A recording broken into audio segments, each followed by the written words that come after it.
2, 1. Vous écoutez Taxi FM, musique, sport, information. Toutes vos passions sont forcément sur Taxi FM.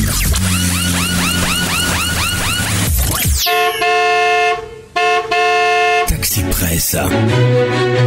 Retrouvez tous les jours de 11h à 12h45 Eric Gatan et ses confrères à bord du taxi de la mi-journée. Informations exclusives et coulisses de l'actualité tout azimut. Nos éditorialistes décryptent et commentent l'univers de l'actualité sans concession et sans langue de bois. Taxi Presse, tous les jours de 11h à 12h30 avec Eric Gatan. Taxi Presse. Madame, Messieurs, bonjour à tous. Nous sommes très heureux de vous retrouver ce matin encore sur la radio Taxi FM Lomé. Taxi Presse de ce jour, ce sera avec le grand citoyen d'État Tchakala Alirou, le patron du journal Le Courrier de la République. Isidore Akolor, le patron du journal Actu Express. On sera aussi rejoint par Olivier Adia, le patron du journal Afripresse. Ensemble, nous reviendrons sur les grands sujets de l'actualité. Nous parlerons politique togolaise. Nous parlerons également de la situation en Côte d'Ivoire avec la déclaration il y a quelques jours d'Alassane Dramane Ouattara qui veut travailler de concert avec Bédié pour pouvoir transférer le pouvoir en 2020. Nous analyserons la situation et nous parlerons également du Cameroun avec Paul Biya. Entre le Cameroun et Abidjan, je veux dire la Côte d'Ivoire, c'est le jour et la nuit. Où se situe notre pays dans tout ça? On s'interrogera sur le sujet, bien entendu. Et d'abord, les journaux qui sont dans les kiosques ce matin. Nous allons commencer par le quotidien Togo Matin, le confrère qui parle de combat de leadership entre l'ANC et le PNP. Brigitte Adjamagbo Johnson ne dément pas, écrit le journal. En prélude au 31 juillet, 19 détenus recouvrent la liberté. Vous lirez l'article à la page 2 d'ailleurs avec les confrères. On reviendra tout à l'heure sur le sujet avec l'éditorial de notre confrère. Bonne foi du gouvernement, acte après acte, et l'opposition se demande le journal. Et puis examen de fin d'année après le BEPC, le CPD session de juillet 2018 prend le relais.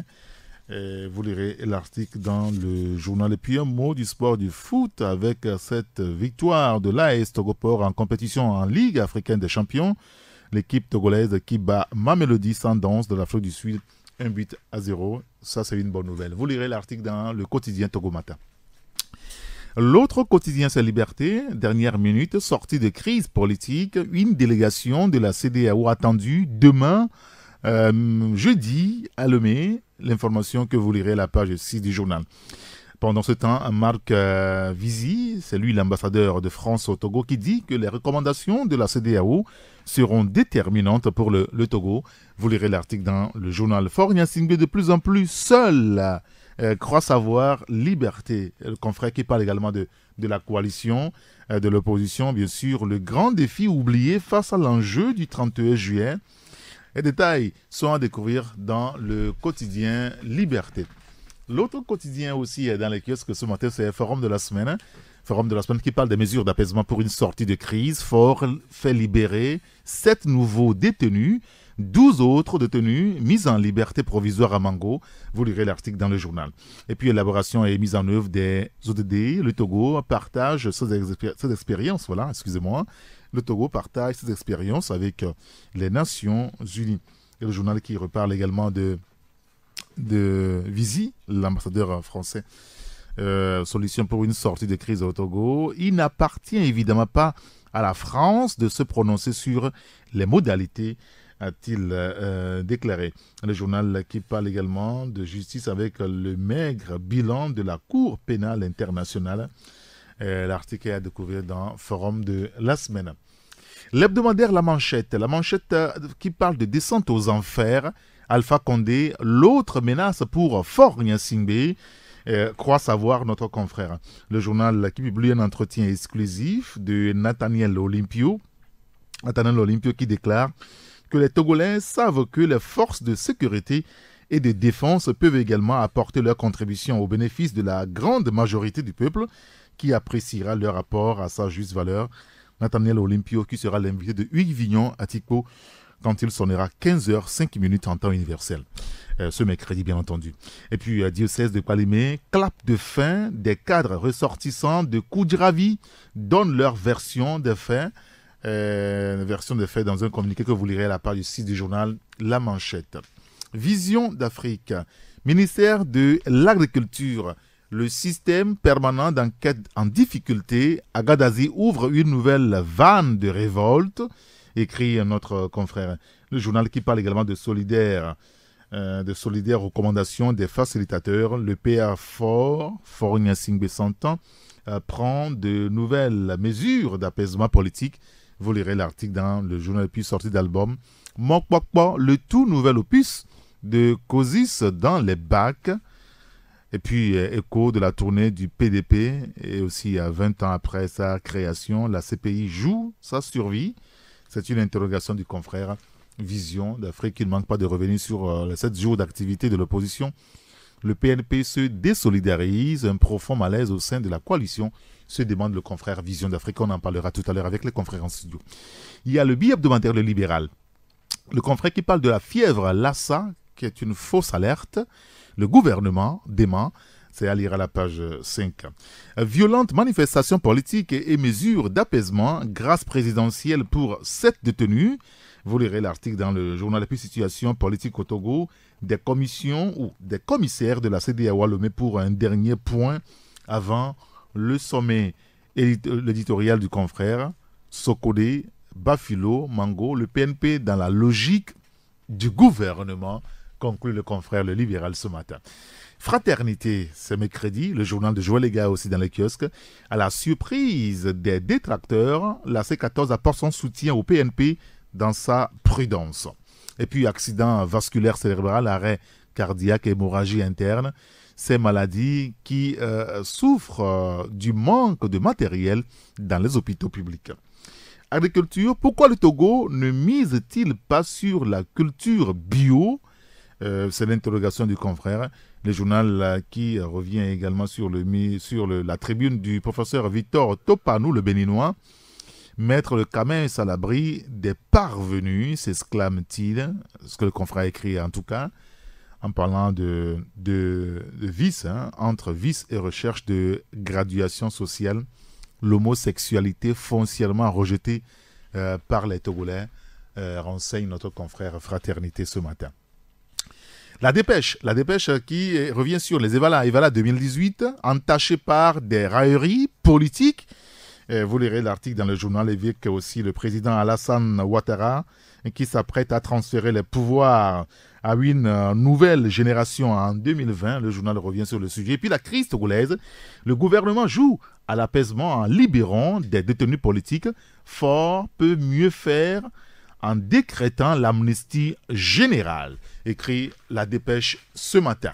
Dunia Le Monde qui parle du PNP. Le PNP qui dit non aux manifestations de la coalition. Fabre Achadam, déjà le divorce, se demande le journal. Le confrère qui parle également de la fièvre Lassa. Le ministre Midjiawa dément l'apparition de la maladie et rassure la population. Et puis, Coupe du Monde 2018, le deuxième sac de la France après celui de 2018. Non, oui, de 98, je veux dire. Vous lirez l'article dans le journal Dunia Le Monde. Tingo. Crise politique togolaise, la vieille maladie de l'opposition a ressurgi, se désole presque, le confrère Tingo. Libération de quelques prisonniers ce 16 juillet. Fort pouvait mieux faire, s'exclame notre confrère. Le journal qui parle également de Miss Togo 2018, mademoiselle Kotoupé Raissa et la Miss Kara 2018. C'est la régionale, bien sûr. Le messager évoque la guerre des clans avant la législative, comprendre la non-participation du PNP aux manifestations de la C14. Et puis religion, à Eden Park dimanche dernier, le prophète Isaac da Silveira a amené ses fidèles sur la terre nouvelle où coule le lait et le miel. Ah bon? Écoutez, vous lirez l'article dans le journal. Et puis, interview Dr Ekwe du mouvement panafricain à Laga. La coalition a failli en ayant recouru donc à une méthode dangereuse. qu'est-ce qu'il veut dire? C'est ce que vous lirez dans le journal, à la page 4. C'est dans le journal Le Messager. Et puis le dernier journal avec nous ce matin, c'est l'équipe sportive, le bimensuel de Aimé Lebon. Arbitrage au Togo, zone d'ombre sur le stage Mamba Association. Complaisance et favoritisme, écrit notre confrère, l'équipe sportive. Troisième journée, Ligue des champions. L'AS Togoport prend une bouffée d'air, écrit le confrère. Et puis, quand de moins de 17 ans, Tanzanie 2019, mise sur pied d'une sélection nationale, équation difficile. Et puis, athlétisme avec un dossier, défi grandeur nature. Le confrère parle également du mondial russe, avec les Bleus qui sont champions, et ça on le sait. Simplement beau et merveilleux, exalte ou exulte presque aussi l'équipe sportive. Alors, dans les kiosques mercredi, il y a pas mal de journaux quand même, hein, c'est quand même curieux. Alors, il y a l'équipe sportive qui est dans les kiosques, il y a le Messager également. Tingo, vous avez l'hebdomadaire Dunia Le Monde, l'hebdomadaire La Dépêche, il y a l'hebdomadaire Fraternité, il y a le bi-hebdomadaire Le Libéral, l'hebdomadaire Vision d'Afrique, vous avez l'hebdomadaire La Manchette, le quotidien Forum de la semaine, le quotidien Liberté, le quotidien Togo Matin. Taxi FM, la seule radio d'information continue. Et ce n'est pas faux. Merci de nous faire confiance sur Radio Taxi FM Lomé, notamment à l'émission Taxi Presse avec les confrères ce matin en studio. Bonjour, mon grand citoyen d'État Isidore Akolor. Bonjour Eric, bonjour à toutes et à tous. Vous allez bien? Pas mal. Je suis toujours très heureux de vous voir avec nous tous les mercredis. Bonjour, mon grand citoyen d'État Tchakala Alirou. Bonjour Saint-Éric et bonjour à toutes les grandes citoyennes d'État et à tous les grands citoyens d'État. Merci de nous avoir rejoints. Ça nous permet à tous de nous déstresser un peu. Oui, vous savez, les mercredis, ça me permet de me déstresser. L'émission que nous avons en commun, ça nous permet de dire certaines vérités qu'on a sur le cœur et de partager nos préoccupations avec tous nos compatriotes. Très bien. Je voulais vous interroger, c'est vrai que hier j'ai posé la question quand même aux confrères, je voulais aussi avoir votre avis sur le sujet, c'est par rapport au communiqué du ministère de la Santé lié donc à l'alerte sur la fièvre Lassa, la fièvre hémorragique virus Lassa qui, c'est vrai, a fait des ravages un peu partout à l'intérieur du continent africain. Bon, le Bénin aussi n'a pas été épargné à un moment donné. Il s'est produit une situation depuis le début de ce mois, sauf que le gouvernement togolais, à travers le ministère de la Santé, nous dit que c'est une fausse alerte. Le jeune dont il s'agit, des prélèvements ont été effectués, une analyse faite, il n'en a rien. Je ne sais pas ce que vous en pensez par rapport à ce communiqué. Je commence par vous, Jacques Aliro. Non, la science, elle est quelque chose d'exact. Ce n'est pas du charlatanisme. C'est vrai, il y a eu un cas qui a un tout petit peu inquiété, ou même sérieusement inquiété. On a vu l'accoutrement des agents de santé pour gérer le cas de celui-là qui malheureusement a succombé. On dit que les prélèvements ont été faits et qu'on a passé dans certains laboratoires pour voir si c'était un cas lié à Ebola ou à la fièvre Lassa. Mais on nous dit qu'il n'en est rien. Mais ce qui est tout drôle, c'est qu'on ne nous dit pas de quoi le jeune est mort. C'est quelle maladie? Il est mort de quelle maladie? On ne nous dit rien. Le communiqué même, c'est un communiqué un peu touffu, un peu qui crée le flou dans les esprits. Et s'il n'est pas mort de la fièvre Lassa, s'il n'est pas mort d'Ebola, ça doit être une maladie. Je crois que la science est quand même en mesure de nous dire de quoi il est mort, il est décédé, mais on ne nous dit rien. C'est un blackout total autour de la chose et on nous demande en même temps de prendre certaines précautions. Ça veut dire que le communiqué n'a pas tout dit. Hein. Non, le communiqué n'a pas tout dit, Je crois que on n'a pas servi grand-chose à la population. Mais en même temps, on peut se poser la question, quel est l'intérêt du gouvernement ou du ministère de la Santé à cacher des choses? Non, il y a de gros intérêts. Ils vous en souviennent que quand cette histoire de sida avait commencé, au Togo, on n'a pas daigné dire à la population qu'effectivement, il y avait des cas. Oui. Mais il a fallu attendre parce qu'on nous disait que non, si on alertait, on ameutait les gens, les touristes ne viendraient pas, il y a eu ici et ça. Vous savez que le Togo aussi se prépare à abriter certains grands sommets, Oui. notamment le sommet CEDEAO, CEDEAO. CAC. Oui. Donc, est-ce qu'en le disant comme ça, ça ne va pas refroidir l'ardeur de certains qui viendraient prendre part à ce grand sommet? On ne le sait pas. Sinon, ma foi, ce communiqué-là, on ne l'a pas élaboré pour lever tout équivoque sur le cas observé. On a alourdi un peu l'atmosphère, on a créé plus de psychose en ne disant pas de quoi le gars est mort. Mais c'est vrai. Mais on nous rassure quand même qu'il n'est pas mort d'Ebola, c'est-à-dire qu'Ebola n'est pas dans notre pays. Mais La fièvre hémorragique Lassa n'est pas dans notre pays. Oui. C'est déjà rassurant quand même. C'est déjà rassurant, mais il est mort de quoi? Je crois que si on avait dit que non, c'est pas par Ebola ni par la fièvre Lassa, on nous aurait dit ce qui C'est vrai qu'il emportait a, selon dans le communiqué, on mentionne qu'il a abondamment vomi du sang. du sang, abondamment vomi du sang, et vous avez vu un peu l'accoutrement des agents qui l'ont approché, et tout ça là. Eh bien, s'il n'est pas mort de la fièvre Lassa, s'il n'est pas mort d'Ebola, et c'est des maladies qu'on ne souhaiterait pas, mais il serait mort quand même de quelque chose au regard des analyses qui ont été faites. Là, on est quand même à mesure. La science, elle est exacte, hein? Ou soit c'est ci ou c'est ça. Mais on ne dit pas ce dont il est mort.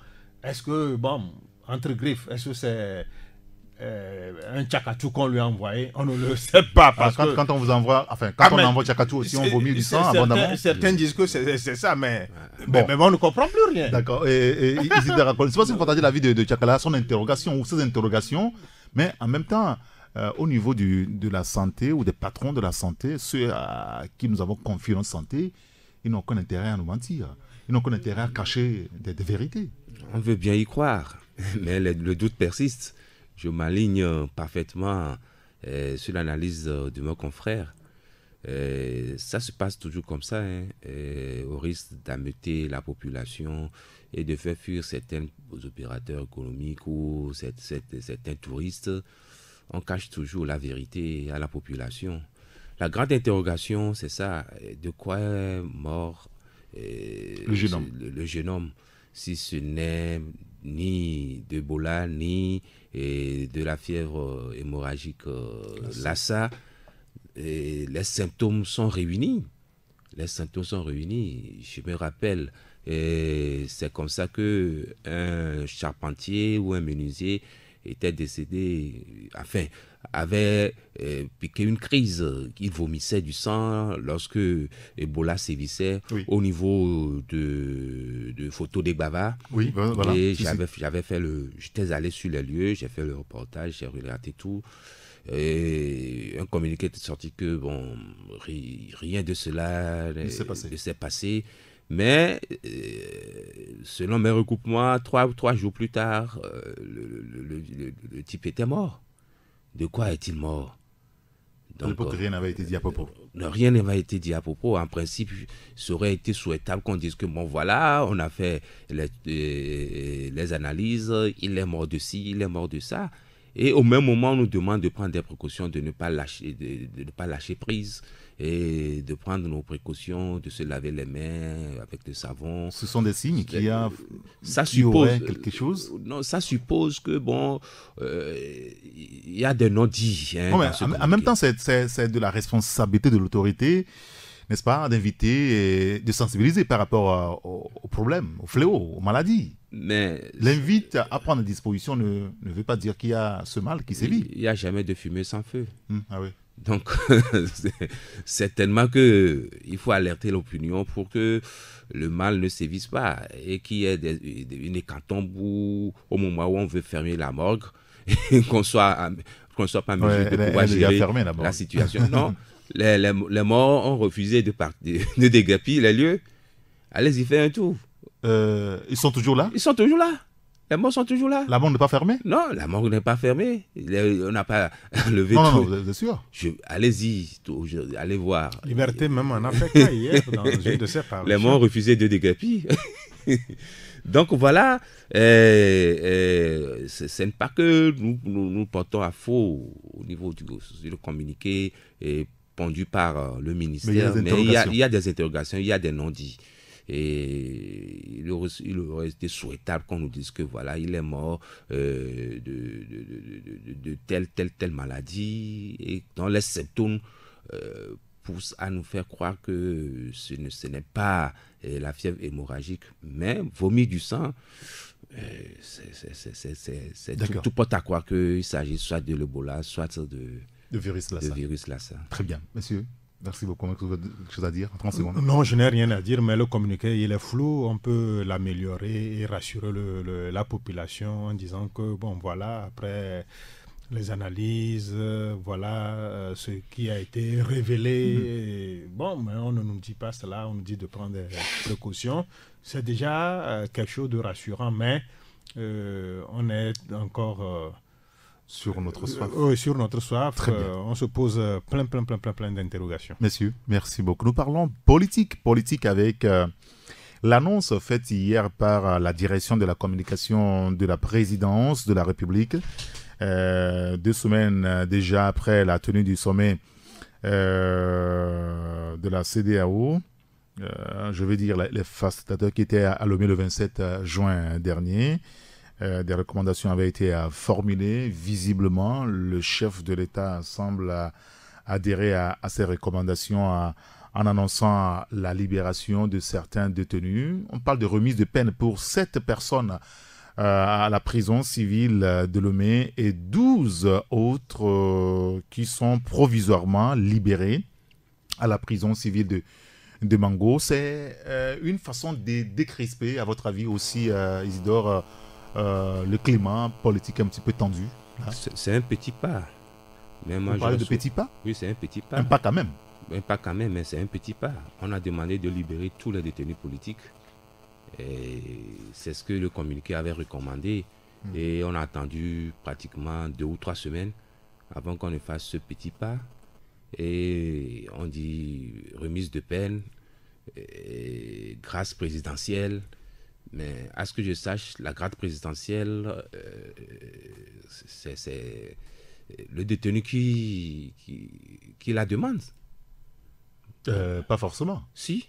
Non, mais le général Eyadema à l'époque, en fin d'année ou à la veille de la célébration de l'indépendance du Togo, libérait quand même un bon nombre de détenus. Approcher les pénitenciers, ils vont dire que la grâce présidentielle, c'est le détenu qui le demande et le président de la République. Oui, le détenu peut le demander, bien sûr. Mais le président, de peine, oui. Remise de peine, d'accord. Le président aussi peut faire ça. Oui, remise de peine, d'accord. Remise de peine, le président peut le faire, mais la grâce, vous la demandez et puis on vous l'accorde. Oui, mais dans le communiqué, c'est que vous l'avez lu, mais on parle de remise de peine. Oui. Enfin, ça veut dire qu'en dessus, en gras, on a mis grâce présidentielle, mais on a parlé dans le communiqué de remise de peine aussi. Donc il y a un flou autour de la chose parce que en matière de droit, les mots ont leur poids, hein, et les contextes aussi. Bref, moi j'aurais souhaité que le président de la République aille plus loin en libérant les détenus de Mbouké, toutes ces choses-là. Notre ami de Rijad, des gens qui ont pondu, comment diriger un rapport. Bon, si même on a des choses à reprocher à ce rapport, je ne pense pas que c'est en le jetant à la prison que le problème va se régler. Et d'autres personnes qui sont là innocemment, surtout ceux qu'on a arrêtés lors des rafles. Bon, quel est le mobile de l'arrestation? Bon, c'est ça, il y a tout ça qui crispe l'atmosphère sociopolitique. Au point que même aujourd'hui, c'est déjà à 20h, les rues de Lomé se vident. Parce que on ne sait quel hasard ou infortune tu auras à tomber dans les carcans des forces de sécurité. On t'embarque. Et même certains ont des pièces d'identité, on les a embarquées. Donc voilà, je pense que bon, c'est un tout petit pas en avance pour dire que bon, on a fait un effort. Mais beaucoup reste à faire. Oui, c'est vrai, beaucoup de journaux ce matin évoquent le CIE Tingo aussi parle de libération de quelques prisonniers forts pouvaient mieux faire, oui. Écrit donc notre confrère. Mais en même temps, il faut quand même noter quand même qu'il y a un pas véritable qui a été fait par le chef de l'État, un accident aux recommandations, c'est ceux qui ont été déjà condamnés qui recouvrent la liberté provisoire à Mango et puis remise de peine à Lomé. Ça veut dire que ceux qui n'ont pas encore été jugés, ils sont toujours à la prison. Oui, mais c'est vrai, on attendait à ce que tous ceux-là qui ont été embastillés au cours des derniers événements que notre pays a connus soient libérés. Mais curieusement, on le fait au compte-gouttes. Quels sont les critères mis au devant pour justifier le fait que ce ne soit pas tous qui recouvrent la liberté? On ne le saurait. C'est comme cela dépend de la volonté de quelqu'un. Vous savez, quand la parole donnée mérite tout le respect, c'est ça qui fait l'homme. Et surtout quand certains laissent leurs affaires et viennent s'occuper des vôtres et qu'ils vous demandent de faire ci et ça pour que le pays puisse avancer, pour que cette confiance-là revienne dans votre pays. Je crois que vous avez cet impératif-là d'accéder à ce qu'on vous demande. Mais malheureusement, on constate que ce n'est pas le cas. Il faut voir tout le temps qu'on a mis depuis la signature de cet accord, de ce communiqué demandant la libération des détenus jusqu'à ce jour, plus de 2 semaines. Oui, mais en même temps, ce n'est pas la première fois qu'on parle de la libération des détenus. Oui, depuis, mais on fait le dos rond, c'est comme si, bon, ces gens-là peuvent venir dire ce qu'ils veulent, mais la décision finale nous appartient et on fait comme bon nous semble. C'est ce qui a l'air de se passer. On a libéré certains, on parle de 19 au total, alors qu'on dénombre plus d'une 60aine. Les autres, quand est-ce qu'on va les libérer? Faut-il attendre le 31 juillet d'abord pour les libérer? Je crois qu'il il faut ajouter ceux qui ont été arrêtés dans les rafles. Oui, dans les rafles, des gens comme ça qui sortent pour aller s'acheter de petits trucs. Même s'ils ont des pièces d'identité sur eux, on les arrête et puis en avant le petit calvaire auquel on les soumet. Donc, je crois qu'il faut être sincère. Et puis les gens de Mboueke, le rapport qu'ils ont, le rapport qu'ils ont pondu, ça cadre avec les mouvements que nous avons connus. Donc, ils font partie de ces gens-là. Pourquoi on ne les libère pas? Qu'est-ce qu'ils ont fait de si grave? Les 3 détenus sont toujours à la prison civile de Lomé. Ils sont toujours à la prison civile de Lomé. Et ça fait presque 8 mois qu'ils y sont sans jugement. Oui, même à son pire ennemi, on ne souhaiterait la prison. Mais qu'est-ce qu'ils ont fait? Un communiqué qui a été pondu, qui a trait quand même aux manifestations. C'est vrai, s'il y a une exagération quelque part, on peut demander à ce que... et puis... Ils n'ont jamais été jugés. Non, on a trouvé des matériaux de guerre comme les jumelles et autres là. Vous savez, il faut savoir créer cet apaisement-là que nous attendons. Ce n'est pas les autres qui vont venir nous dire ça. Nous sommes aussi intelligents pour dire que non, en posant tel et tel autre acte, on est dans la dynamique de l'apaisement dans le pays. Et au-delà même de ces gens-là qui ont été aussi arrêtés dans le compte des manifestations, il y a d'autres qu'on pouvait élargir aussi. Cela participerait de cet apaisement réel qu'on voudrait dans le pays. Vous pensez à qui? Non, je pense à Pacha notamment et à d'autres aussi. À d'autres aussi. C'est qu'on ne peut pas vouloir des choses et leur contraire en même temps. Certains diraient que je suis... Et les 2 autres. Oui, les co-accusés, co-détenus et tout ça, là, certains ont été relâchés. J'ai appris même que certains seraient malades et qu'ils ont besoin de soins intensifs pour recouvrer la plénitude de leur santé. Mais qu'en est-il de ces gens-là? Je crois qu'il y a de ces petits ingrédients qui, mine de rien, si on vient quand même à les joindre à ce qui nous a été demandé par les facilitateurs, va concourir à quand même créer ce dégel réel que nous voulons. C'est pas seulement... Mais en même temps, nous n'oublions pas que entre le judiciaire et l'exécutif, il y a un fossé. Est-ce qu'on n'est pas en train quand même d'empiéter sur le travail des magistrats, des juges qui condamnent, tout en sachant que demain, si des politiques s'entendent, on peut libérer quand même ces prévenus. Et vous savez, ceux qui ont été condamnés aussi. Dans certaines situations, il va falloir quand même que l'exécutif fasse son boulot. La démarcation entre l'exécutif et le judiciaire au Togo, c'est mince comme le fil du rasoir. Hein. Ah oui? Non. Les gens, même les magistrats vous le diront, qui ne sont pas libres de faire certaines choses. Toutes les injonctions leur viennent de l'exécutif. C'est pas aujourd'hui qu'on va clamer haut et fort que non, on est en train d'empiéter sur les prérogatives du judiciaire. Non. Ici, vous pouvez être un grand magistrat pour certains dossiers, vous êtes obligé de vous référer et de prendre Des instructions. des instructions de l'exécutif. Ça, c'est clair et net. C'est pas aujourd'hui qu'on va nous demander. Et vous pensez que ceux-là qui sont venus nous demander de relâcher et ceux-là qu'on a arrêtés parmi eux ne savent pas qu'il y a l'exécutif et le judiciaire? Non. Eux, ils le savent bien. On ne va pas aller demander une faveur à qui que ce soit. Ça, c'est une décision politique. Et cette décision politique-là engage le judiciaire. On n'a pas besoin de dire que non, certains n'ont pas encore été jugés, on ne les a pas encore condamnés, donc la grâce dont il est question, bien la remise de peine dont il est question, ne peut pas aller à l'encontre de ces gens-là pour qu'ils retrouvent la liberté. Non, je crois que c'est une décision politique qui a été prise par les facilitateurs et on n'a pas besoin de demander à ce que le judiciaire soit... le judiciaire aille demander quelque avis que ce soit de qui que ce soit avant de prendre cette décision. Donc, je crois que c'est un acte politique. On est dans un cadre, on est dans une situation. Nous sommes en train d'aller vers cette situation-là. Et si on ne le faisait pas, ça serait comme si on affiche un mépris vis-à-vis de ces facilitateurs. Parce qu'on ne peut pas vous demander des choses. Vous avez des problèmes. Des gens ont laissé les leurs pour venir le gérer et ils vous demandent qu'au nom d'un certain apaisement, pour faire bouger les lignes dans le bon sens, il faudrait faire ci et ça. Et que vous vous rechignez à ne pas le faire. Ça veut dire que c'est un manque d'égard, c'est un manque de considération. Donc, les gens de Mboueke et tous les autres aussi qui ont été pris de façon fortuite comme ça, sans que rien ne leur soit imputé, on doit les libérer forcément.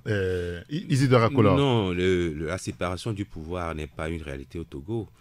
Ayons le courage de le dire et l'honnêteté de le reconnaître. Et le pouvoir judiciaire n'est pas aussi indépendant du pouvoir exécutif, tout comme le législatif. Donc, c'est dommage pour notre jeune démocratie. Et avec tout le respect que j'ai pour ces hauts magistrats, ils n'arrivent pas à s'émanciper du pouvoir exécutif. Même nous, qu'on considère comme le quatrième pouvoir, vous voyez les tentatives de caporalisation des médias togolais. Donc l'indépendance n'est pas de mise au Togo. Ceux qui s'efforcent, s'évertuent à le faire. Mais pourquoi cela? Pourquoi est-ce que personne n'est indépendant finalement au Togo? Oui, parce qu'on cherche... Vous savez, pour peu que vous critiquez le pouvoir, vous êtes taxé de ça et on vous prive de toute opportunité. C'est ça la situation. C'est là que je parle de la caporalisation de la presse togolaise. Et on en sait beaucoup de choses. On subit les affres de nos prises de position, on subit les affres de nos lignes éditoriales. Voilà la situation. Donc... c'est compliqué au Togo. Très bien, bon, on précise, ils sont finalement 19 à être libérés, en tout cas à recouvrir leur liberté. On ne sait pas si ça a commencé déjà ce matin. C'est 7 à Lomé, 12 à Mango. On reviendra sur ce sujet dans nos prochaines quand même éditions. Il faut aussi parler de Sokodé, de Bafilo, de Mango, le gouvernement finalement aussi qui ne trouve rien à redire par rapport aux meetings programmés par la coalition dans ces zones qui sont interdits de manifestation depuis septembre ou octobre dernier. C'est aussi un signe de dégel quand même de la situation, en tout cas de garantie de bonne foi au niveau du gouvernement togolais. Oui, c'est un signe parce que les prétextes qui... Pourquoi est-ce qu'on ne le souligne pas assez? Pourquoi est-ce que vous ne le soulignez pas assez? Non, il ne nous appartient pas de le souligner. Non, ce n'est pas notre job. Nous avons toujours eu à le dire. Quand la situation est tendue, vous le dites? Oui, mais on ne va pas aller le claironner sur tous les toits. Si l'occasion, comme vous nous l'avez donné aujourd'hui, ça nous permettra de porter des jugements par rapport à cela. Allez-y. Donc, je crois qu'il faut aujourd'hui... dire que les petits prétextes, les alibis qui ont été mis au devant pour justifier ce qui avait lieu à Mango, Bafilo et Sokodé ne tiennent plus. Ça ne tient plus.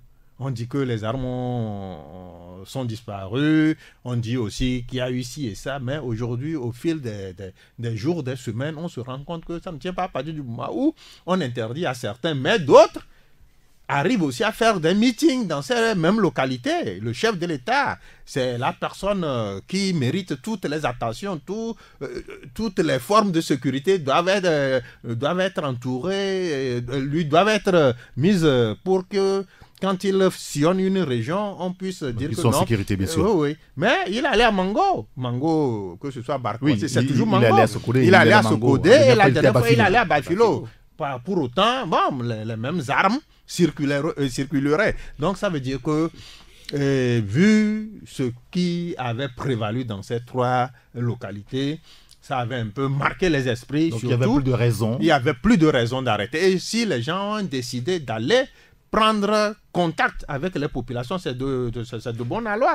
C'est tout à fait normal. Parce que depuis septembre que ces 3 localités ont été mises en dehors de la dynamique nationale, beaucoup de choses se sont produites dans le pays. Il y a eu des échanges, il y a eu des dialogues, des rounds de dialogue. Mais aujourd'hui, il faut aller échanger. D'abord, voir les prisonniers, ceux qui sont toujours en prison dans ces différentes localités, et aller expliquer aux militants de la C14 que, effectivement, voilà ce que nous avions pu faire depuis que on nous a interdit de venir partager les informations avec vous. Donc, je crois que cette tournée d'informations, de meeting, est la bienvenue. Ça permettra aux gens de cette localité, parce que quand vous prenez les radios, les émissions telles qu'on le fait ici, ces gens-là n'ont pas la chance aussi de nous écouter. Donc, ça permettra à la C14 d'aller les yeux dans les yeux, se dire certaines vérités et leur dire ce qu'ils ont pu réaliser comme avancée. Et justement, sur ce sujet, il semble qu'il y a eu une petite division au sein de la coalition de 14 partis de l'opposition.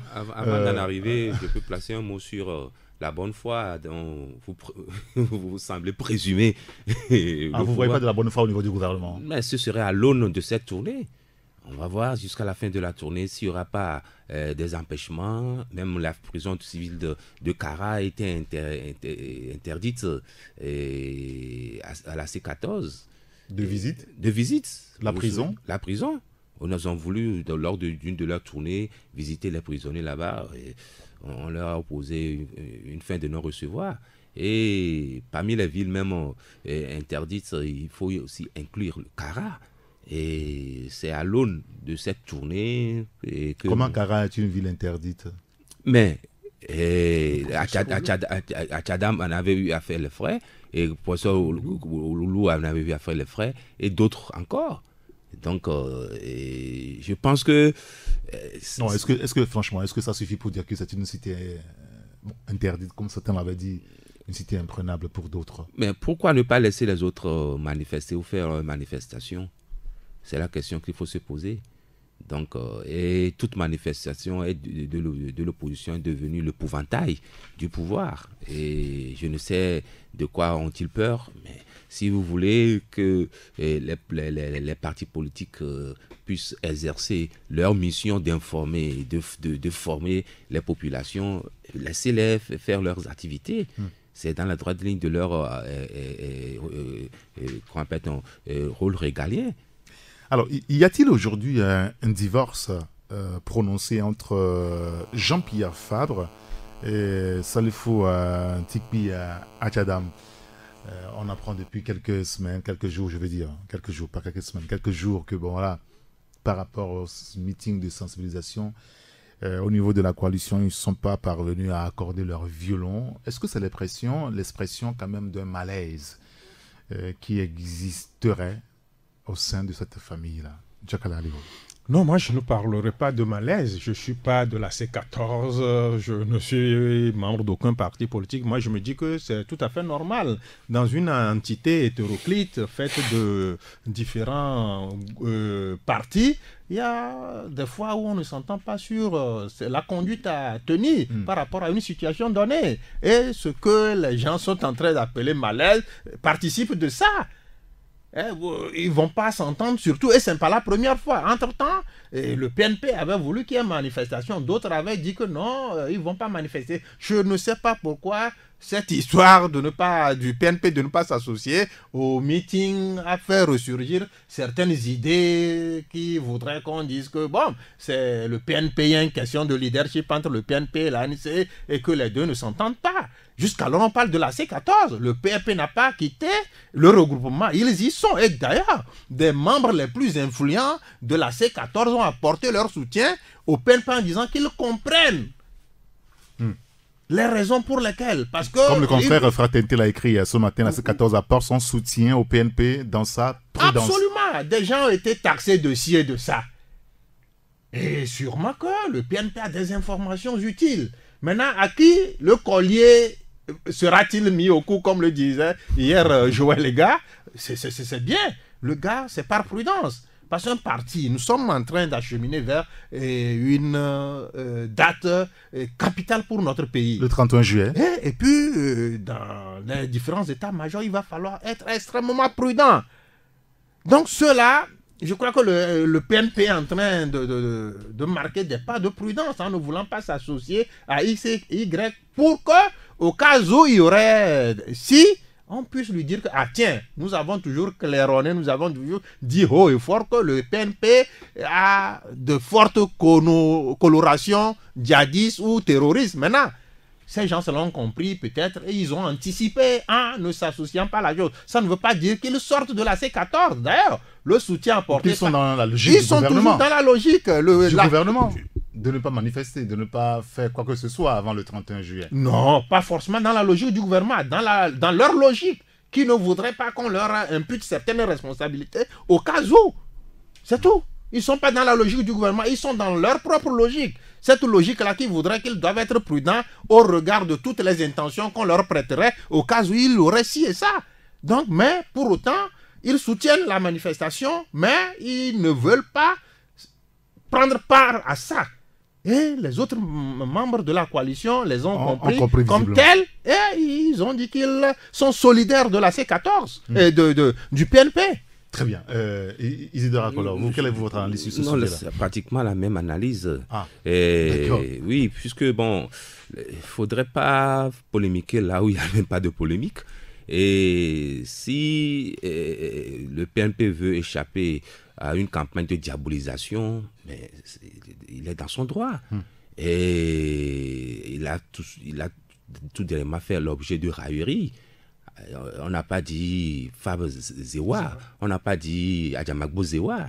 C'est Adjadan. Pourquoi on a c'est Adjadan Zewa? Bon, c'est simple que c'est un fait divers. Hein. Un fait divers? Non, c'est pas un fait divers. C'est pas un fait divers? Non, c'est pas un fait divers. Pourquoi lui? Et pourquoi pas les autres? Mais on nous a renseigné qu'on a chambré dans ce pays, à Kara, je veux dire, lors d'une édition des Valas, oui. Péré Daokou. Paris de Il est fils du milieu. Quand il avait quitté il est fils du milieu. Ça se fait entre des fils du milieu. Quand il avait quitté le rassemblement du peuple togolais, il semble qu'on chantait, mais s'il pouvait dire qu'il n'a jamais mangé l'argent des Yadémans. Écoutez, non, il est fils du milieu. Il est fils du milieu. Ah, il faut être fils du milieu. Non, si. Ça se fait entre fils du milieu. Par exemple, en pays Kotokoli, ça se fait. Ça se fait entre quartiers, à des grandes occasions. Mais ici, Tchadan n'est pas Kabias qu'on sache. Il est thème. Même à Anéro, ça se fait. Ça se fait. Quand il y a, comment appelle-t-on, j'oublie un peu. Ce soir là. Ce soir, oui, ça se fait. Il y a une cérémonie qui vient avant, et on dit tout le qu'il a, il y a les gens sortent avec, mais ils se chantent des bêtises entre quartiers.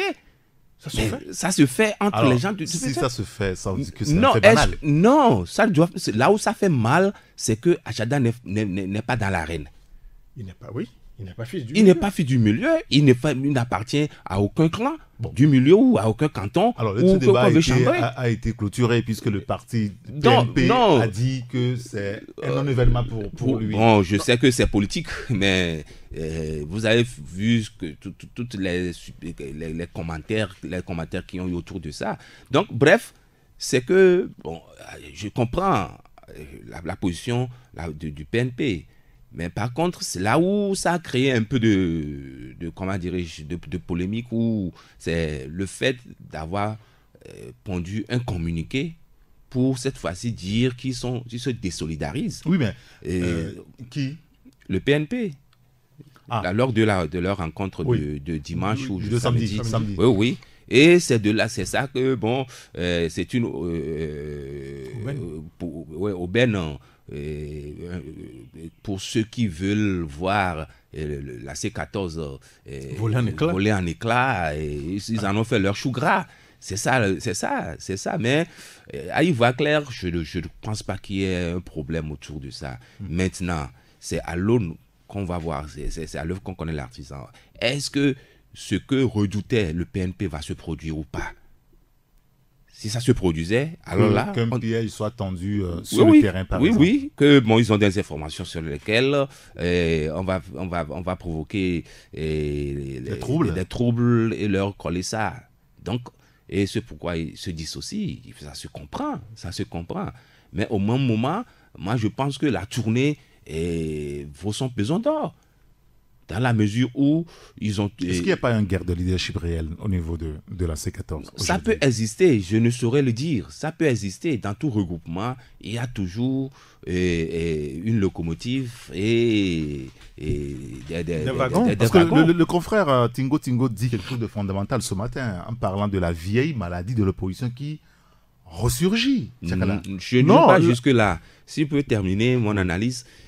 non, ça peut exister. Mais là où je trouve que cette tournée s'impose, c'est parce que à chaque fois, on leur a empêché de faire des manifestations dans les villes dites assiégées. Donc aujourd'hui, les facilitateurs ont demandé au pouvoir de laisser libre cours aux manifestations. Ce ne serait pas de bonne loi de rester les bras croisés et jusqu'au 31 décembre pour dire que depuis là, qu'est-ce que vous avez fait? Il faut chauffer un peu le terrain. Non, pas chauffer le terrain, mais tester la bonne foi du gouvernement et des gouvernement autorités. qui vient quand même de répondre pas des mesures d'apaisement. Ne pas le faire serait une posture d'un esclave à qui on donne la liberté et qui ne veut pas s'affranchir de sa servitude. Ah, l'âne. Oui. Qui a été privé pendant longtemps du foin et quand on lui donne, bon, voilà. Il reste, voilà. Non, vous savez, certains ne vendaient même pas la peau de ce regroupement. Vous avez vu, les gens ont dit que non, c'est un conglomérat d'opportunistes qui ont voulu faire ci et ça. Mais au fil des mois, on a constaté que le groupe est resté soudé face à une situation qu'il voudrait instaurer dans le pays. Est-ce que vous pensez aujourd'hui que ces gens-là, la fissure viendrait de quelque bord que ce soit? Non. Pas du tout. Ceux-là qui se pourraient chez les babines, se frottant les mains que bientôt la grande fissure. Non. Je crois que c'est le regroupement, la C14, les gens savent ce qu'ils sont en train de faire et ils connaissent leur vraie cible. Que les gens n'essaient pas de créer cette diversion pour des histoires cousues de fil blanc qui ne peuvent pas... permettre à ces gens-là de ne pas continuer dans le bon élan qu'ils ont entrepris. Merci beaucoup Isidore Akolor, Tchakala Isidore Akolor. Vous voulez ajouter quelque chose avant qu'on passe à notre sujet, Isidore? Oui. Il y a une tendance aujourd'hui qui veut pousser la coalition à rester ensemble comme si c'était une coalition électorale. Non, dès leur création, ils ont eu à dire que ce n'est pas une coalition électorale. Moi, je pense qu'ils se sont coalisés pour obtenir les réformes. Une fois obtenues, chacun va voler de ses propres ailes. Mais il y a aussi des informations selon lesquelles il y a des partis qui sont quand même sur le territoire. Et quand vous écoutez les langages lors des meetings, ils sont en campagne pour les élections législatives. Bon, c'est de bonne guerre. Non, c'est de bonne guerre. Mais ceux-là, je pense que c'est comment dirais-je, une pré-campagne qui n'a pas son nom. Parce qu'aujourd'hui, aucune date n'est arrêtée, aucune information. Peut-être ce qu'il faudrait faire, c'est de sensibiliser les gens, mobiliser la troupe pour que, une fois le corps électoral convoqué, on fasse une campagne. Et quel message de campagne allons? Parce que quand on parle de campagne, il y a un message de campagne. Tous ceux qui ont fait la communication savent qu'il y a un message. Quel message vont-ils délivrer en ce moment-ci? Je ne pense pas. Un message de pré-campagne. De pré-campagne, en quoi disant? Aujourd'hui, votez pour moi. Non, mais qu'est-ce qu'il... Là, on n'est plus dans la campagne, mais on est plutôt dans une campagne de sensibilisation, de mobilisation des troupes. Et là, tout parti politique qui se respecte doit le faire sur toute l'étendue du territoire. Ça, ce ne sont pas ceux qui disent que les gens sont en pré-campagne, c'est comme si c'est en période de campagne que les partis politiques sont amenés à aller dans les contrées ou autres là pour sensibiliser, faire des meetings ou autre chose là. Je ne le vois pas. Je ne le vois pas. Oui. Tout parti qui se respecte doit être tous les jours pour être sur le terrain. Là. Non. Vous attire dans la oui, à la capitale, on voit cette ferveur-là qui est permanente. Les débats, les leaders politiques qui vont sur certaines radios, certaines stations. Ils prennent la parole. Donc, au niveau de la capitale, les militants sont quand même édifiés sur le strict minimum des informations qui se passent dans le pays. Mais à l'intérieur, il faut maintenir cette flamme-là allumée. Mais si rien n'est fait, si ces gens-là ne vont pas sur le terrain prendre langue avec leurs militants et que c'est d'autres qu'on voit venir tout le temps, on dira mais où sont les partis d'opposition? Donc c'est cette flamme-là que certains leaders essaient de maintenir allumée. Sinon dire que c'est la campagne et tout ça. Non, il faut aller échanger, parler de la situation qui prévaut dans le pays aux militants. Je crois que ça, on ne peut pas leur jeter la pierre qu'ils sont en campagne ou bien ils sont... Bon, c'est sûr, quel est le thème qu'ils développent là-bas? Non, le thème qu'ils développent, c'est la situation sociopolitique. Ce que les médiateurs viennent faire, leur position à eux. Et non, je crois qu'il faut éviter de créer des... Non, je pense que... Non, mais c'est vrai qu'il paraît que le net avait dit qu'il est allé en campagne pour pouvoir mobiliser les gens pour les élections. Il a le droit de le faire. Oui, il a le droit de le faire, mais je crois que c'est trop vite allé en besogne. Non, il a le droit de le faire. Hein. Non, je dis que non. On ne va pas lui dicter ce qu'il doit faire. Non, je ne lui dis pas ce qu'il doit faire, mais je pense que c'est... À l'heure actuelle, c'est aller trop vite en besogne. D'accord. Parce que quand le moment viendra, vous serez essoufflé. En tout cas, on attend le 31 juillet prochain.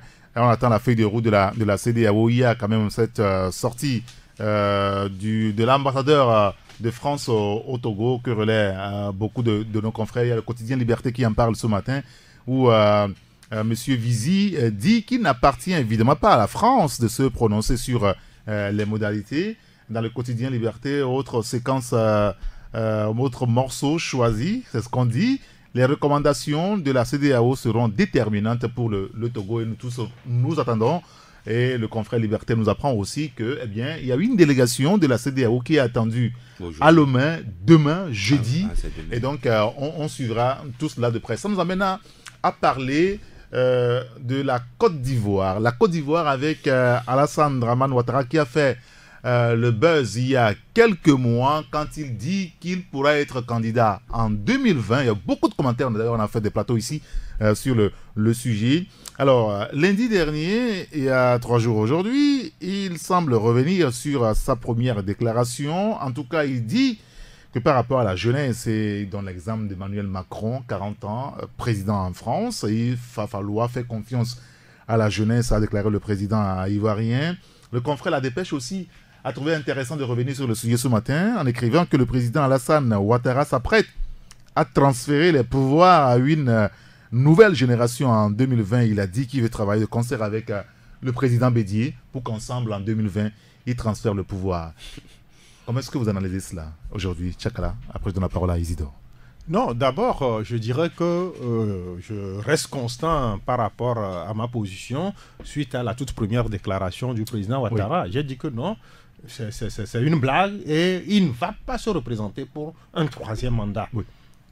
Et aujourd'hui, il me donne raison.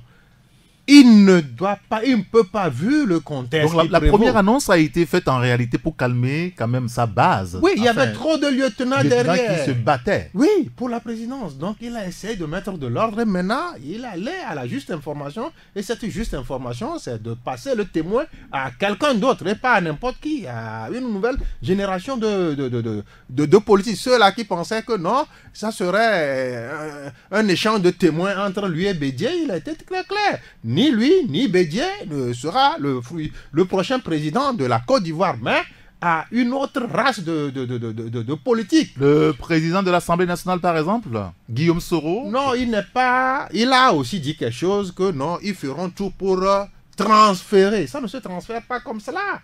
Ça, je crois que c'est un vocabulaire qui ne sied pas. C'est le peuple. Un habit de langage. C'est le peuple qui fait qui il veut président de la République. Dire qu'ils veulent... Peut-être ils vont soutenir quelqu'un pour que leur nouveau regroupement, le RHDP, puisse peut-être triompher à la prochaine présidentielle. Mais dire qu'on veut transférer le pouvoir à une génération, je crois que c'est un habit de langage. Il y a beaucoup qui sont dans le starting block, qui attendent et qui ont quand même des arguments à faire valoir. Mais ce qu'on peut retenir, c'est que pour un troisième mandat, ça n'intéresse pas le président Alassane Ouattara. Un mandat, 2 mandats, comme il a eu à le dire antérieurement aussi, que quand on est président de la République, on fait 1 mandat, on fait 2, on a quand même cette latitude-là de faire tout le programme qu'on a soumis Alassane au peuple. Ouattara qui reste dans un cercle visiblement très fermé, vous vous rappelez de la dernière déclaration du président nigérien, Oui. qui aussi ne veut pas de 3e mandat. Il dit, à la fin, il s'en va. Oui, c'est la mode maintenant en Afrique. C'est C'est la la mode, mode, c'est la mode un peu partout. Et même les petits foutriquets qui ont voulu peut-être créer une situation en agressant la constitution du pays. Vous avez vu le sort qu'on leur a réservé. Jamais. Non, je veux parler Niger. des jeunes Nigériens qui sont sortis dire que d'accord, non, très bien. ils invitent le président Mamadou Issifou à remplir. Vous voyez, donc ailleurs, c'est sacré la constitution. On ne marche pas là-dessus. Ce n'est pas un essuie-pied, c'est quelque chose de sacré. C'est comme la Bible d'un pays. Et on attache du prix à ça. 1 mandat, vous êtes venu. Si ce que les chantiers que vous avez lancés, le peuple estime que c'est bon, il vous renouvelle encore une seule fois. Une fois sa confiance, ça fait 5 ans. Si c'est un septennat, ça fait 7 fois 2. Si c'est un quinquennat, ça fait 5 fois 2. Même si c'est 4 ans, ça fait 4 fois 2. Mais au-delà de ça, qu'est-ce qu'on peut faire d'autre? Qu'est-ce qu'on a encore à proposer qu'on n'a pas eu à faire? Donc, certains chefs d'État l'ont compris et aussitôt à la fin de leur mandat, si c'est 1 mandat, si c'est 2 mandats, ils font tout pour que... La guerre autour de Alassane Draman Ouattara n'a pas encore émis ses derniers jets. Et quand il annonce qu'il ne sera pas candidat, parce qu'il s'agit de ça, il ne sera plus candidat en 2020, est-ce que ça ne va quand même pas, je dirais, mettre encore un peu plus de piment dans cette guerre de succession qui s'est déclenchée autour de sa personne? C'est à lui de préparer sa succession. Et si vous ne le faites pas, vous risquerez d'avoir des problèmes. Parce que la Côte d'Ivoire, il faut le rappeler, n'est quand même pas totalement sortie. La Côte d'Ivoire est sur une braise. Et moi, je ne pense pas que ce soit une mode. Je pense plutôt que c'est la mise en application du protocole additionnel de la CEDEAO qui voudrait que 2 mandats suffisent à tout Kidam qui viendrait au pouvoir. Et Kidam, je veux dire, quelqu'un qu'on ne connaît pas, hein. Ce n'est pas péjoratif, toutes mes excuses. Donc, cette sortie de Alassane Ouattara ne serait pas faite. Sinon, il avait les vérités sont là. N'eût été la résistance que le PDCI lui avait opposée, Bédié, et en claquant la porte, de faire voler en éclat. Parce qu'il y a eu une violation de l'accord. Oui, de faire voler en éclat le RHDP, et il ne vous remettra pas de meilleurs sentiments. Donc, c'est cette rigidité du PDCI qui l'a poussé maintenant à revenir à de meilleurs sentiments pour faire les yeux doux au PDCI pour qu'on puisse garantir ces derniers jours. Parce que il traîne des casseroles. Et comment dirais-je, son challenger est toujours à la CPI. Donc, je pense que tout cela, il va faire tout pour que le successeur puisse lui garantir de beaux jours pour qu'il ne soit pas traduit lui aussi à répondre de ses actes, parce que lui aussi, il est chef de guerre. Et même Guillaume Soro aussi traîne des casseroles. Oui. Et un ancien chef de guerre. Un ancien chef de guerre.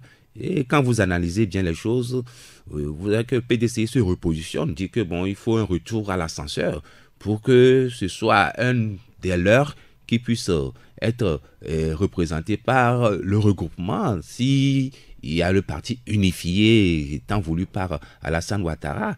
Donc voilà, on attend de voir l'évolution. Et Alassane Ouattara, je quelqu'un que cette déclaration, je le prends avec beaucoup de pincettes.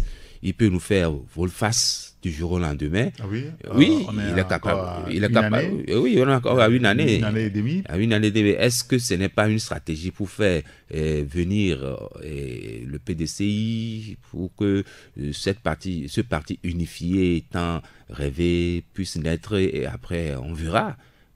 C'est des politiciens, ils peuvent se donner des coups bas. D'accord, très bien. On espère que la Côte d'Ivoire ne va pas s'embraser de nouveau. Parce que habituellement, on sait comment ça se passe, mais à la fin, on ne sait pas comment ça se finit. Oui, la Côte d'Ivoire, c'est un pays qui, ma foi, n'est pas aussi stable tel qu'on le croirait. Vous avez vu les sorties des militaires pour réclamer ici et ça. Donc, le pays est toujours miné par certaines dissensions. Maintenant, il y a une autre approche qui est en train d'être expérimentée. Le FPI de Laurent Gbagbo avec Afin Guessan serait en train de se rapprocher avec le PDCI de Konan Bédié. Donc, je crois que c'est le jeu des alliances qui est ainsi amorcé. Et jusqu'à ce qu'on en entre de plein pied dans la campagne électorale, on aura à assister à beaucoup de choses en Côte d'Ivoire. Et quand vous prenez le président de l'Assemblée, Guillaume Soro, qui normalement aussi doit avoir des prétentions sur le pouvoir, lui ne dit rien pour l'instant. Mais ses proches il a été quand même fragilisé plusieurs fois parce que ses proches... il a été fragilisé, mais ce monsieur reste quand même un pion qu'il ne faut pas négliger dans l'échiquier politique de Côte d'Ivoire. La dernière fois, il est sorti. Il dit que non, lui ne souhaiterait pas que son nom, Guillaume Soro, soit assimilé à certains trucs qui viendraient peut-être créer une certaine tension dans le pays. Il a eu à le dire clairement. Maintenant, le RHDP, quand on voit tous les milliardaires que l'autre l'a créé, le président Alassane Ouattara, quand vous prenez les Gon Coulibaly, quand vous prenez les Ahmad Bakayoko, quand vous prenez son vice-président, le garde de BDCI là. Donc vous voyez qu'il y a beaucoup de gens qui ont quand même de légitimes raisons au regard de leur force financière de prétendre quand même à l'association. Donc il faut aujourd'hui calmer les ardeurs des uns et des autres. Il faut stabiliser tout autour en créant le RHDP. Mais qui va défendre les couleurs? C'est ça la grande équation. Est-ce que les autres iront s'allier derrière celui-là que Bédié et l'autre Ouattara choisiront? Non, c'est le début quand même d'une situation que les deux vieux ne vont pas pouvoir faire. Ouattara parlait des primaires au sein de ces RHDP et que c'est le meilleur qui sera représenté. Et les gardes du PDCI ne voulaient pas entendre de ses oreilles. On veut le retour de l'ascenseur. Oui, le retour de l'ascenseur. Alors, bon, voilà, qu'ils ont eu à le cautionner. On parle de la Côte d'Ivoire avec Alassane Ouattara qui quittera le pouvoir, selon ce qu'il a dit ces derniers jours, en 2020, en laissant la gestion des affaires publiques donc à une nouvelle génération. Ailleurs, on n'a pas la même logique. Au Cameroun, notamment, où le vieux Paul Biya a encore annoncé sur son compte Twitter il y a quelques jours qu'il demanderait très bientôt le suffrage de ses compatriotes pour qu'on lui renouvelle sa confiance. Ce serait la 7e fois, je ne sais pas si je ne me trompe pas, que Paul Biya demande quand même le suffrage de son peuple. Il ne veut pas quitter le pouvoir, c'est clair. Paul Biya. Non, c'est clair malheureusement que le vieux Biya ne veut pas quitter le pouvoir à 86 ans. Pour lui, c'est maintenant que la vie commence. Normalement, quelqu'un dont le futur devait être derrière lui pense qu'il est l'homme de la situation. Vous voyez un peu son tweet, c'est un tweet qui agresse la morale. Au regard de ces... faut pas exagérer aussi. Il dit au regard des enjeux et tout ça là, certains estiment que c'est lui à 86 ans. Quelqu'un qui a fait 6, voire plus de 6 mandats. Oui. Et maintenant qui est en train de demander le 7e mandat parce qu'il y a des enjeux qu'il estime être en mesure de pouvoir relever. Oui. Là, ça veut dire que c'est une agression. Ça veut dire qu'il n'a pas su créer une relève derrière lui. Ça veut dire que sa petite personne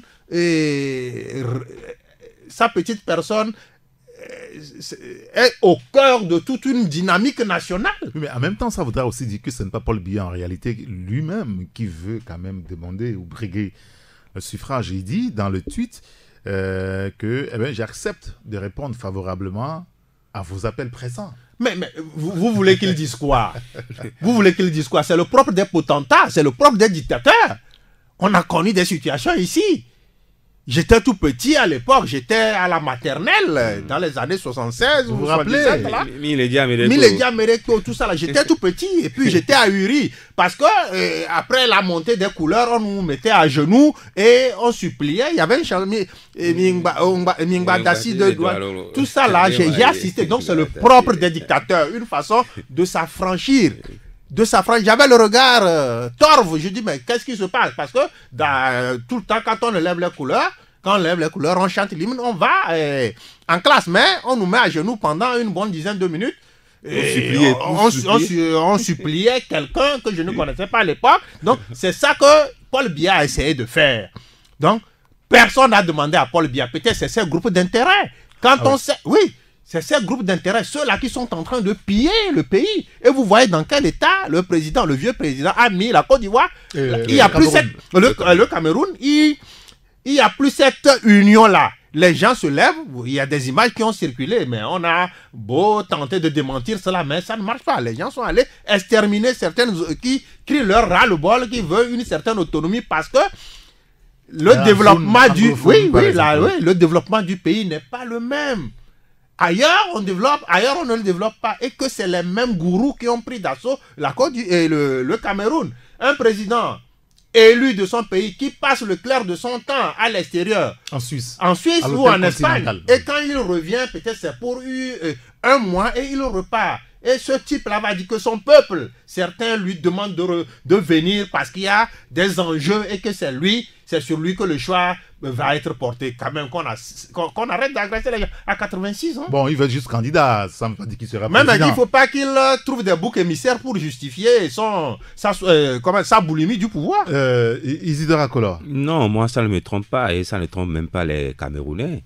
Et Paul Biya est un potata. Après, à Idio, il a trouvé des subterfuges avec l'aide de la France pour pouvoir écarter Idio du pouvoir et c'est devenu sa chasse gardée. Il ne veut personne au pouvoir. Même son entourage, c'est comment dirais-je, il y a beaucoup de problèmes autour de Paul Biya. Sa femme qui n'est plus au pays, des trucs, des histoires de vampirisme. Voilà, il y a plein de choses au Cameroun qui fait que aujourd'hui Paul Biya, et moi quand on disait qu'il attendait, je sais que bon il va empiler encore et quand il sera candidat, il fera tout pour gagner les élections. Comme quoi en Afrique on n'organise pas les élections pour les perdre. Et il n'est pas le seul dans cette sous-région. Il y a Denis Sassou Nguesso, qui aussi est un cas atypique dans la région, au Congo, oui. Et heureusement que bon, la communauté internationale s'est mobilisée pour barrer la route à Kabila. Donc, je pense que... Kabila qui a une annonce à faire demain, une annonce très importante où il réunira les deux chambres de la RD Congo. Demain, on saura la teneur de... Vivement qu'il soit au-dessus de la mêlée pour coller la paix aux Congolais de la RDC. Et Paul Biya, qu'est-ce qu'il a encore à proposer à son peuple? Je ne crois pas qu'il a des choses encore à proposer à son peuple. Et c'est bien dommage pour l'Afrique. Dommage pour l'Afrique où on a encore de ces dinosaures qui s'accrochent au pouvoir. Sans oublier, qu'on appelle-t-on, le Maghreb avec Bouteflika et ces histoires. Oui, non, Paul Biya veut assurer le chaos jusqu'au bout. Non, comment le chaos? Non, mais vous voyez il n'y a pas le chaos. Non, il veut mourir au pouvoir. Non, mais en même temps, il n'y a pas le chaos. Il y a le chaos. La partie anglophone, elle n'était pas comme ça en ébullition. Elle n'est pas en ébullition. Oui, bien sûr. Au niveau les opposants donnent la voix. Donc c'est le chaos. Un président qui est censé quitter et léguer quelque chose de durable, ne serait-ce que la paix, à son peuple, il ne le fait pas. C'est un pays déchiré qu'il entend encore déchirer, mettre en lambeaux avant de partir. À 86 ans, ce monsieur, vous pensez que ce sont eux qui sont en train de tirer le continent vers le bas. Quand ailleurs, hier, heureusement que le président Ouattara a fait cas du sang neuf qui vient dans ces grandes démocraties, notamment en France. Il a parlé de la France, il a parlé de la Belgique, où le Premier ministre aussi, c'est un jeune qui a un certain âge. Il a parlé aussi d'autres pays. Il y a le Canada aussi. Le Canada, où 39 ans, si je ne m'abuse. Donc, vous voyez, les pays qui ont connu un certain degré de développement, qui portent leur choix sur la jeunesse. Et ici en Afrique, certains vieux qui sont crépuscules de leur... Oui, mais en même temps, où est cette jeunesse? Celle qui ne se mobilise pas? Non, cette jeunesse, elle était piétinée. Elle a été piétinée. Elle a été clochardisée. Ces gens-là n'ont rien fait pour assurer. Mais en même temps, vous savez qu'il n'y a plus d'engagement. Non, il y a la jeunesse. Mais vous voulez vous engager, on vous piétine. Vous n'avez aucun pouvoir, on vous piétine. On vous colle des trucs que vous ne reconnaîtrez pas. À partir du moment où on a caporalisé la justice et tous les instruments de justice, on vous collera quelque chose et on va assurer votre descente aux enfers. Vous pensez qu'il n'y a pas des Camerounais d'un certain âge, 40 ans, 39 ans, qui peuvent ce problème de façon générale quand même. Hein. Si Emmanuel Macron, à son âge, est arrivé au pouvoir, c'est vrai qu'il n'a jamais participé à une élection, même simple élection, mais il est quand même arrivé au pouvoir, ce qui n'est visiblement pas possible en Afrique. Ça veut dire qu'il s'est engagé. Chez nous, sous les tropiques, sur le continent, il y a moins d'engagement de la jeunesse. Alors, il y a des engagements, mais on vous clochardise. On vous clochardise. On ne vous donne pas le créneau nécessaire. Regardez un peu la configuration de notre gouvernement.